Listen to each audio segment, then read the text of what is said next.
I-R-E. Perfect. Anytime, David. Hi, Judith. Long time no see. Yeah, so I hear. Wow, 50 years. 50 years, that's just a drop in the bucket. I know. I was a baby. Yeah. Oh, sorry, I'm getting your head if you can Oh, move that. yeah. Sorry. I want to be careful with this chair because it squeaks. Right. So I'll just stay right here, okay? Okay, thank you. Because it's doing this funny noise. Sorry, where did you live before you went to Marville? We were in Comox, and then Okay. I moved to Marville in 1964. Comox, so just around the BC. corner here. Hmm. Right. And when you heard about going overseas, what did you think about that? I was really, really excited. It was like an adventure that I couldn't even imagine. How old were you then? I would have been 15. 15, okay, that's a good time, teenager, and you know what's but going on. I don't think my parents thought it was a good time, but I had a good time. Okay. Your dad, what did he do in the military? My father was a station warrant officer. Station, really? Oh, okay. Yeah. Sometimes I didn't tell people what my last name was. Right, yeah. I can understand why, thinking back. So you were posted overseas, you went directly to Marville? That's right. Did you go by boat or by plane? We flew On the from Trenton. Yukon? Yes. Right. What was that experience like? Because it's That quite a was- long... Well, it was great, but when we got to Trenton, my parents met some people that we had known in Bagotville when I was in grade 2 and 3, the McLeods. So I went over with Brian McLeod and his family, and he was known as Bozo when we were in Marville. Yeah. Yeah. Okay. So you arrived in Marville. Where did you live? Our PMQ was ready, and we were on the 3rd floor in B block. Yes. Now, your dad was a warrant officer, so do you guys was it a little nicer, do you think, apartment, or? No, same as everybody Same else. as everybody else. Okay. And your mom, what did she do? She was the secretary for the chaplains, Father Tom Oh, and okay. Padre Parkos. All right. And so how many brothers and sisters? I'm an only child. Only child, okay. I thought everybody in Marville was an only child. I didn't know people had little brothers and sisters. I keep saying to them, you had a sister? Right, okay. So you lived in the PMQs the whole time you were over there? How long did you stay there 3 years. in the PMQs? In 3 years. And then we left in July of 67, I think, the beginning. Now, you were 15 when you arrived. You were running around in the basement there, were you? Oh, yeah, that was a great time. Oh, you were? Halloween was super, and the cops would be chasing us in and out. It was, Right, and I remember the firecrackers going down the Oh, garbage yeah. chute. yeah. Do you remember, were the police chasing you around in Longueuil? No, it was the military police. It would have been Halloween with people I letting see, off the military police, firecrackers and things like not that. the gendarmes. No, the gendarme. No. Okay.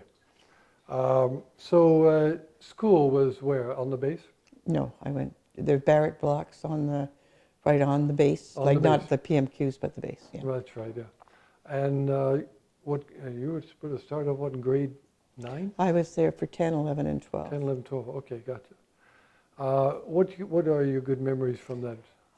I loved going to school in Marville, and I think we had a great group of teachers, and they really inspired you, and they were fun, and for me to go on to university, a few of them were the people that inspired me to go into those areas. Oh, Like okay. I really like Mr. McKinnon brought history alive, and you know, you were kind of living the history itself. And then Miss Dion was the phys ed teacher who really showed me that there could be a career in PE, like teaching phys ed. Okay, is that what you finally did? Mm-hmm. Okay, great. How about friends? What's funny about our friends is I think they became your family because no one was there to have Christmas with you or your aunts and uncles. Anyway, for people that went back to England to see their aunts and uncles, they saw grandparents and that.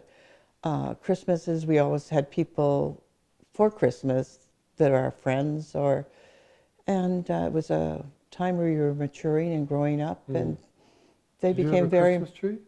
oh, yeah, You did? we always had a Christmas tree. My mom and dad always had parties, and yeah, it was great. Good. So the girls that you hung around with, like Heather and the other girls, is there any particular thing you sort of, we mentioned in another conversation that there was no television, and did you I have think that television? was, no, Yeah. I think that was great there was no television Right. or phones. The only thing, the problem without having a phone was if you had a 10 o'clock curfew and you wanted to stay out later, would you go home at 10 o'clock or take the flak and go home at 11 o'clock?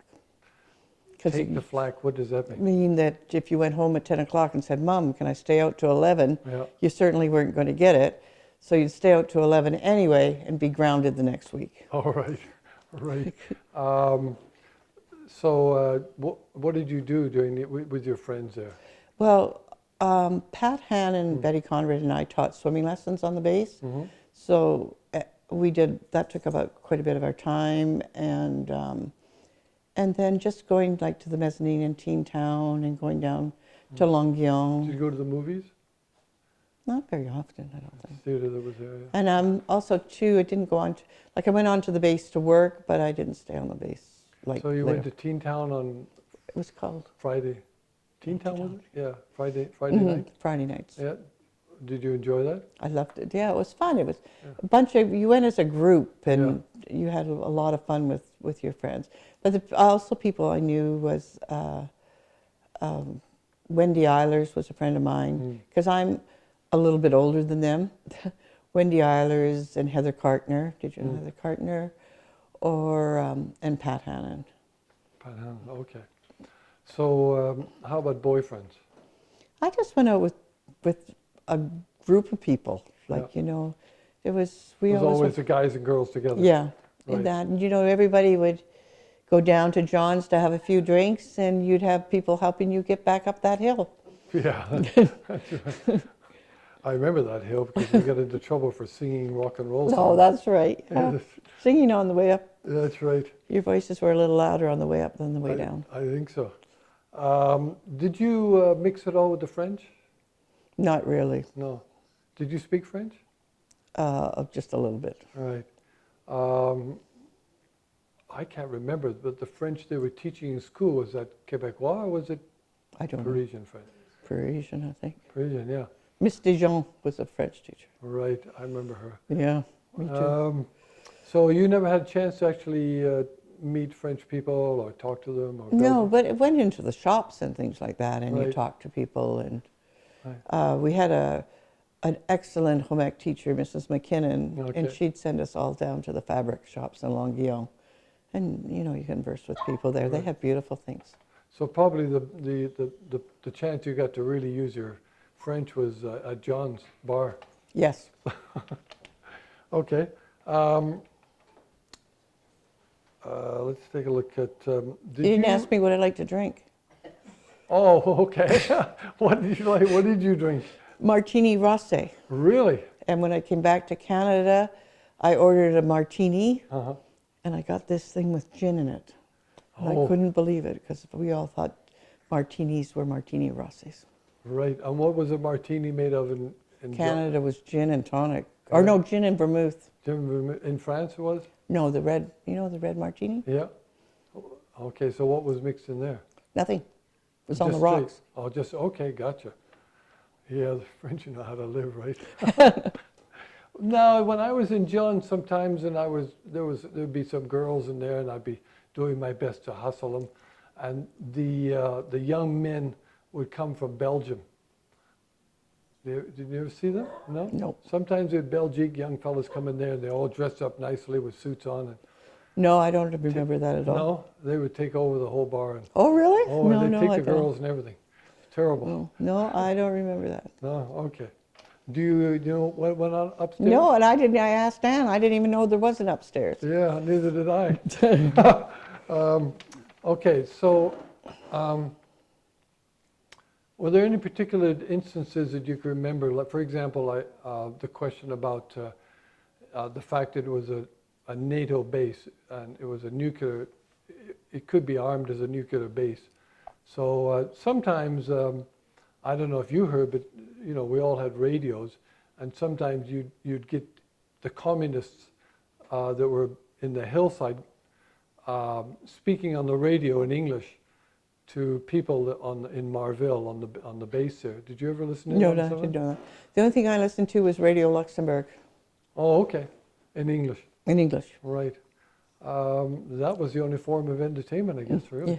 Really. We got the modern songs Right. from Britain. Now, when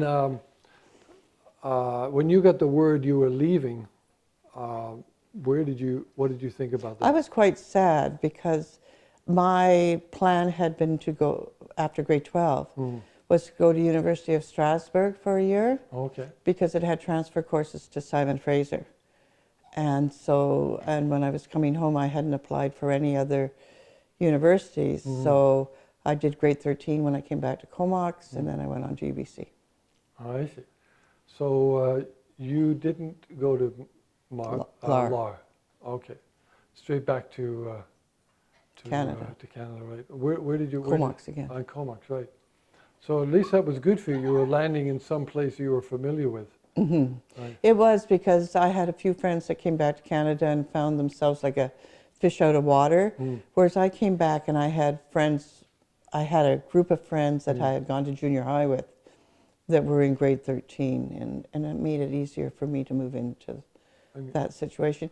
But I did find that I was really lonely. Like my friends in Europe were really very close, and they still are. When did you, this is a question I haven't asked anybody, but when did you reconnect with those people? I was always friends. Well, when I got married, Padre Parkhouse was the minister. Mr. McLeod was head, I don't know what you call it, MC. And Pat Hannon was my maid of honor. So Pat and I stayed in contact at university. There was quite a good deal going on when we were going to university because we had leave passes to get back and forth to school. Okay. Till our fathers figured out we were using the leave passes sometimes to go and see each other. Oh. Whoops. Yeah. All right. So, any other memories that really stick in your mind from being in Marville? The ability to travel places. I think all of us took the Herc down to Sardinia for a while. What's a Herc? That's the aircraft. Hercules. A Hercules. We all went to Sardinia, traveling with friends on vacations and things like that. Yeah. That's what I really enjoyed the most. Some people mention